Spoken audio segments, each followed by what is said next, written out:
Minha gente, audiência pública aqui na Câmara Municipal na noite desta quarta-feira, 30 de outubro. E o assunto principal aqui, a pauta principal aqui foi o Hospital FHEMIG, os hospitais da rede FHEMIG. Alguns vereadores participaram, Aldeir Pacheco da Costa, o presidente da Câmara Municipal, Jorge Custódio Gervásio, o Antero e o pastor Daci, que saiu bem mais cedo, antes do término da reunião. Foi boa a reunião, prevaleceu aqui, Edeir, a democracia. Com certeza, né? Foi um público, né, bem expressivo, foi a população participou bem aqui, inclusive funcionários da FHEMIG aqui da Colônia Padre Damião. A gente pôde aqui observar, né, a gente pontuar aqui algumas observações que eles colocaram para a gente.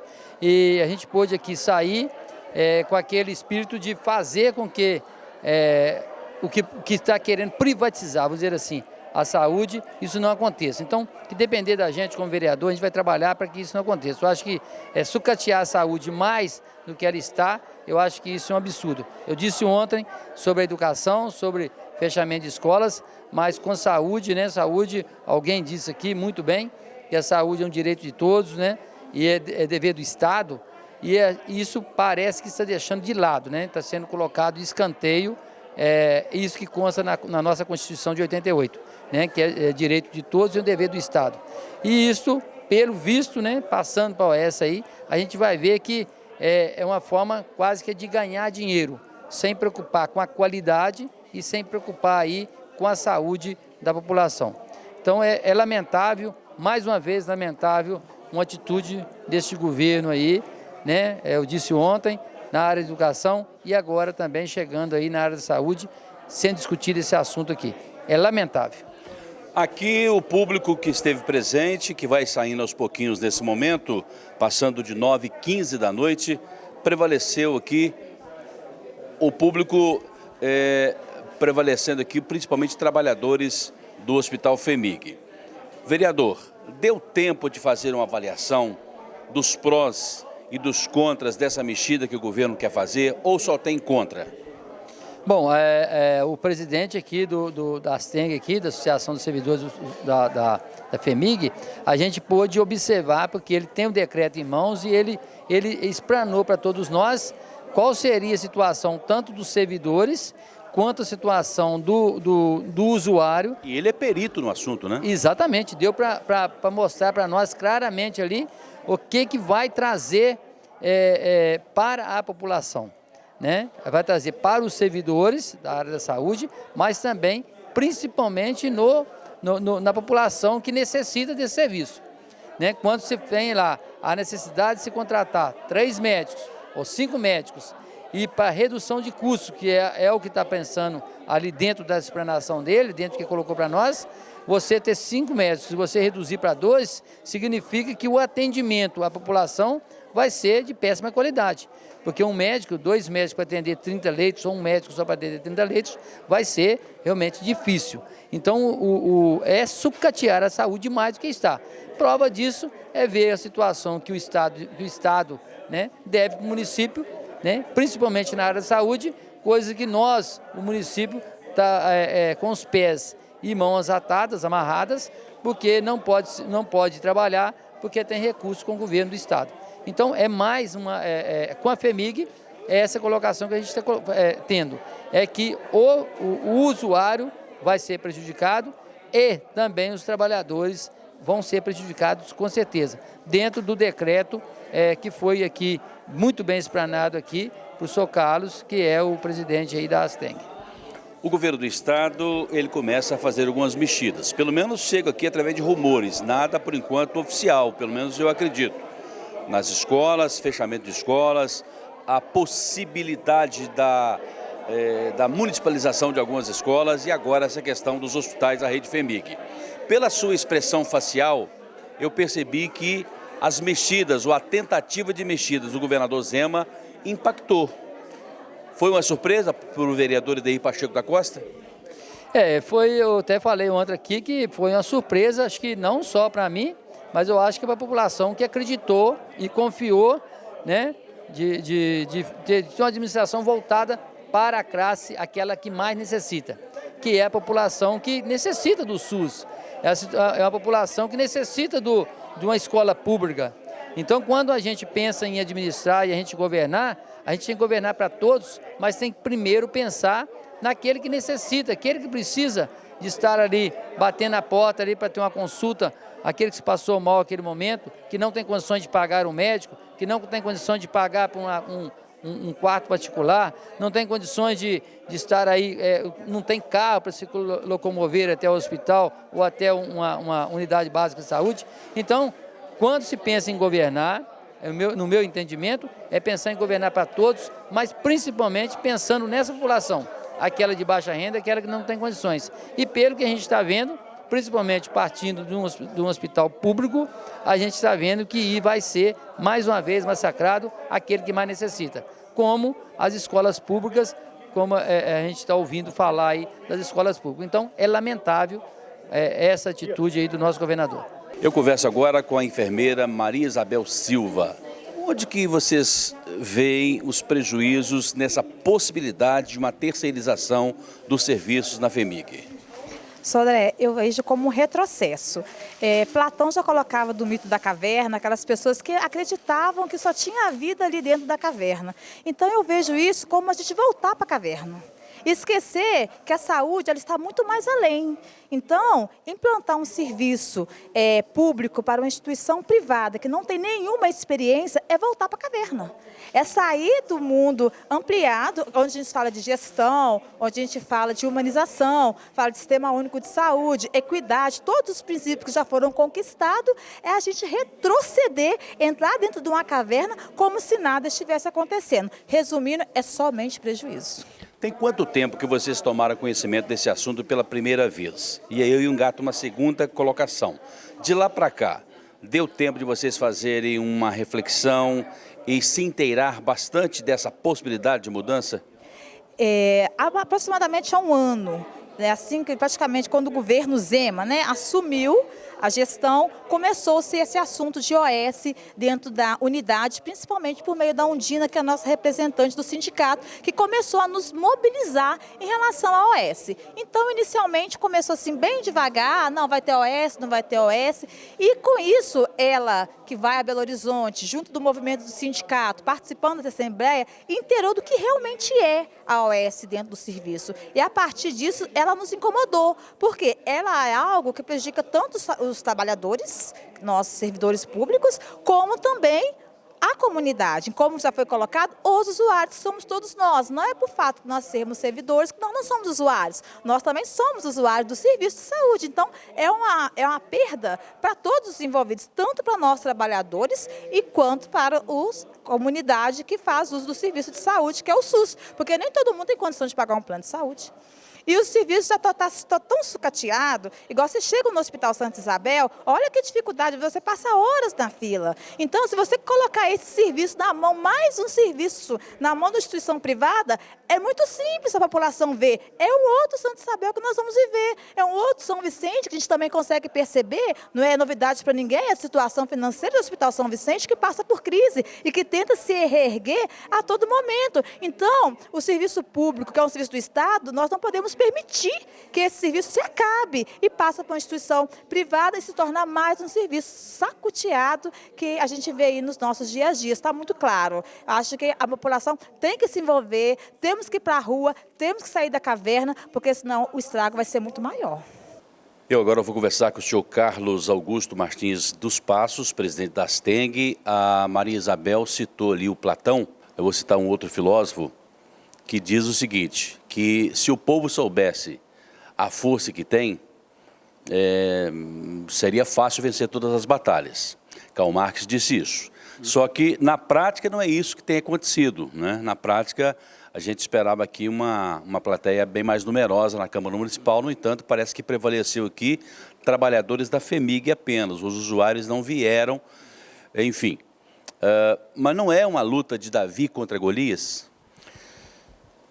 É uma luta de Davi contra Golias, é uma luta, como eu falei aqui durante toda a audiência, é uma luta de resistência, mas é uma luta que vale a pena, né? E uma luta que tem demonstrado, né, que se ela não acontecer, o prejuízo para o povo, principalmente o povo mais pobre, sempre vai ser maior. Nós acreditamos que aqui em Minas Gerais, nós ainda estamos em vantagem, nós, o povo, nós, os trabalhadores, nós, os usuários da saúde. Por que ainda estamos em vantagem? Porque fizeram a mesma coisa no Rio de Janeiro, alguns anos atrás, sucatearam o serviço, desviaram o dinheiro, implantaram OS em todas as unidades de saúde lá, e a consequência foi uma que todo mundo viu. Hospitais fechados, gente morrendo na fila, população desesperada porque não tinha nem o básico para poder ser atendido, trabalhadores com salário até 1 ano atrasado, sem 13º. Foi um caos total. Os hospitais aqui não estão fechados, mas estão agonizando. Isso. Então, se no Rio, porque não houve resistência, aconteceu o que aconteceu, chegou no fundo do poço, aqui em Minas, pelo menos está sendo diferente. Porque aqui em Minas, antes de chegar no fundo do poço, ou antes deles implantarem todas essas medidas que vão levar para o fundo do poço, já está tendo resistência. Nesse sentido, realmente, se o povo unido, né, todo o povo estivesse unido, provavelmente esses governantes não teriam nem coragem de tentar fazer esse tipo de medida. Então, é um retrocesso mesmo? Eu não acho que é um retrocesso, porque já esperávamos por isso, já esperávamos que os governantes viessem com essas medidas, né? A tendência, desde o ano passado, com a eleição de alguns governantes, era isso. Eles mesmos já tinham anunciado que eles pretendiam vir para tirar direitos, e foram eleitos, né? Então, já esperavam que quando começassem a administrar, viria isso. Nesse sentido, não é uma coisa que nos surpreende. Mas, por outro lado, estamos demonstrando capacidade de reação. Alguns anos atrás, a gente não veria esse tipo de reunião, onde você tem um vereador, você tem o trabalhador e algumas lideranças comunitárias, apesar que o povo, em grande maioria, não estava aqui, mas tinham várias lideranças, unidas discutindo o mesmo problema, ou com a mesma preocupação. Então, isso, por exemplo, já nos dá um alívio, porque até ano passado era apenas o sindicato falando, era apenas o sindicato debatendo e as pessoas aguardando ou não acreditando. Hoje os trabalhadores já viram que isso pode acontecer e estão dispostos a lutar antes que aconteça. Hoje os vereadores abriram a casa, né, para que pudéssemos vir aqui trazendo essa demanda. E alguns lideranças de usuários estão dispostos a unir força com a gente. Eu tenho esperança, né, de que a população, principalmente aqui de Ubá, vai começar a perceber, porque muitas vezes também por falta de informação, eles nem sabem que essas medidas estão sendo tomadas ou que esse risco eles estão correndo, mas à medida que isso chegar para eles, acredito que eles vão perceber da importância de reagir antes que aconteça e de reagir junto com esses outros segmentos que já estão, né, na frente ou que já estão agindo, que são os trabalhadores, que é a Câmara Municipal. Por isso que nós estamos programando essa manifestação para o dia 19 de novembro em Belo Horizonte, que nós estamos chamando uma grande manifestação em defesa do Serviço de Saúde Pública. Pretendemos convocar, né, o povo, pretendemos convocar os trabalhadores e os políticos para que todos vão para essa manifestação. Aí sim que nós vamos perceber até que ponto, né, que os que seriam considerados fracos porque estão divididos, vão se tornar fortes, unindo, né, estando num único momento, numa única manifestação, falando uma única linguagem, contra um único inimigo, que é inimigo de todos, que é este governo que quer privatizar uma coisa tão cara que é o Serviço Público de Saúde. Que tipo de conquistas esses trabalhadores tiveram que as mesmas conquistas estão ameaçadas se tal projeto for concretizado? A principal conquista nossa de trabalhadores eu trabalho há 28 anos no serviço público, mas a grande conquista que tivemos neste período foi da preservação dos serviços dos hospitais da FHEMIG enquanto serviço público. Outros governos tentaram passar os hospitais ou para município ou tentaram terceirizar o hospital, vendendo, inclusive, né, houve uma tentativa de vender alguns desses hospitais do interior, e nesses anos todos nós conseguimos preservar a instituição FHEMIG e os hospitais, né, dentro da rede. Além disso, esses anos todos, conseguimos que a qualidade do atendimento e da assistência prestada à população fosse preservada, apesar de toda a dificuldade financeira. Para vocês terem uma ideia, faltava gazinha para a gente fazer um curativo.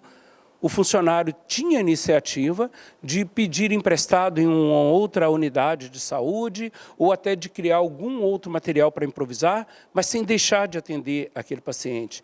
Apesar de não ter poucos funcionários, do exemplo de hospitais de urgência, como lá de Barbacena e de Belo Horizonte, o número de funcionários não é suficiente para atender bem a população, mas mesmo assim nós não fechamos as portas, deixava a porta aberta, mesmo com maca no corredor, maca no chão, mas estávamos ali prestando assistência.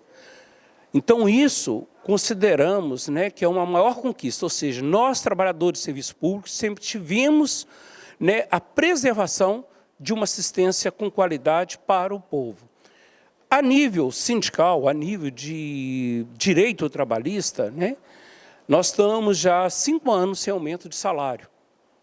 Mas ano retrasado, conquistamos uma gratificação, já que o governo não podia, segundo ele, por lei, dar aumento de salário, nos deu uma gratificação que representa em torno de 50% a 60% do valor do salário da pessoa. Não é algo muito grande, em torno de R$800, R$1.000, mas que é significativo. Isso, na época, foi uma grande conquista. Fez com que os trabalhadores passassem a ter uma nova gratificação para nos garantir, pelo menos, né, uma condição mais ou menos de vida. E agora, este ano, o governo fala em rever o pagamento dessa gratificação, falando em reduzir o valor dela. Então, isso é um risco que estamos correndo, né, este ano com este governo. Mas já estamos, né, discutindo que não vamos aceitar nenhuma redução dos nossos vencimentos, que já estão congelados, e não vamos aceitar nenhuma precarização do serviço que prestamos passando para terceirização. Então, vamos lutar pela preservação dos nossos direitos e o direito da população. Permita só mais uma colocação, presidente. A gente está falando aqui sobre direitos. A nossa vida ela é gerida num tripé de direitos, deveres e obrigações. Por exemplo, o senhor não acha também que tem muito trabalhador que, quando é efetivado, tem muita gente empenhada, tem muita gente engajada no processo, principalmente no setor de saúde, mas não tem aquelas pessoas que se acomodam? Existe esse mito. Como você falou, não dá para generalizar, mas eu vou só dar um exemplo para você. Hoje a rede FEMIG tem 2 sistemas de contratação. O concursado, que é efetivo e tem estabilidade.